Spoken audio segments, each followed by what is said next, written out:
I was on a road trip driving through Ohio. Around that time, I started getting drowsy behind the wheel, so I decided to pull over. I ended up in this little town called Xenia. I looked around for a place to crash and found a motel called Xenia Country Inn. It looked pretty run down, honestly, the whole town did. But all I really needed was a bed for the night. Nothing fancy. So I pulled into the lot and walked over to the front office, which was tucked into the front corner of one of the two motel buildings. Inside, an old man sat behind the desk reading the newspaper. It was stuffy and hot in there, and the loud hum of a desk fan filled the room. I asked for a room, and without even looking at me at first, the guy finally glanced up and said, $65. I figured he meant for the night, so I handed him my credit card. I asked if I could get a corner room, and all he said was, no. Real friendly service, right? Definitely not part of the package. He gave me one of those old-school keys on a plain key ring. Yep, no key cards at this place. I crossed the parking lot and headed to my room. The door was actually tough to open. I had to jiggle the key just right to finally get it to turn. Before stepping in, I glanced around the parking lot. Only 2 other cars there. The place felt deserted, like a ghost town. I walked into the room and immediately got hit by a smell, like cotton mixed with vomit. I thought about going back and asking for another room, but honestly, I figured they probably all smelled like this. The room was tiny, blue, grimy carpet, a beat-up couch, little coffee table, and a bed. I shut the door and tried to lock it, but it was a hassle, even harder than unlocking it. I messed with it for like 30 seconds, almost pulled a muscle trying to lock it. I thought I might have broken it, but when I tried opening the door again, it stayed shut. Not fully locked, maybe, but if it wouldn't open, that was good enough for me.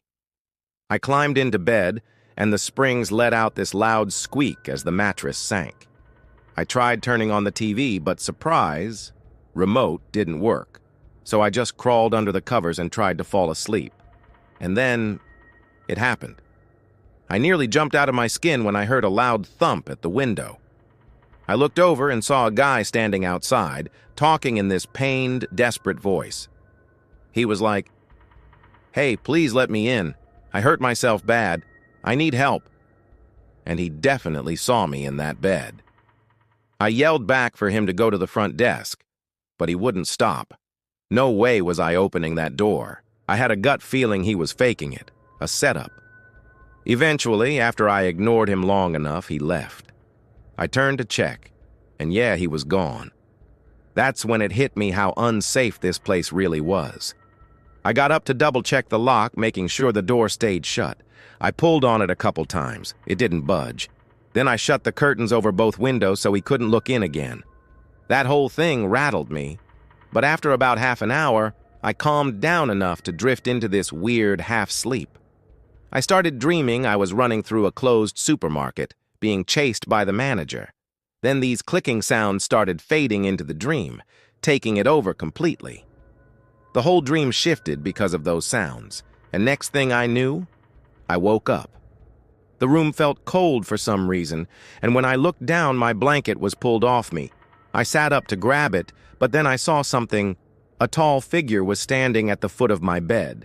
Before I could scream, he said, "Shh," and told me not to move. He said he would not hurt me as long as I stayed still and quiet, then asked where my wallet was. I told him it was in the pocket of my jeans on the floor. All I could do was watch this guy, towering over me, walking over to my jeans. I heard him rustling through them, and eventually he found the wallet. Then he asked if there was anything else in there. I told him I was just on a road trip, nothing more. He didn't say anything else. He just left. I ran to the door as soon as he was gone and tried to relock it, still struggling like before. I called the police, but they weren't much help right away.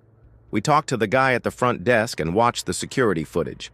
But the guy in my room was wearing a face mask and a hat, completely covered. I got a refund and got out of there.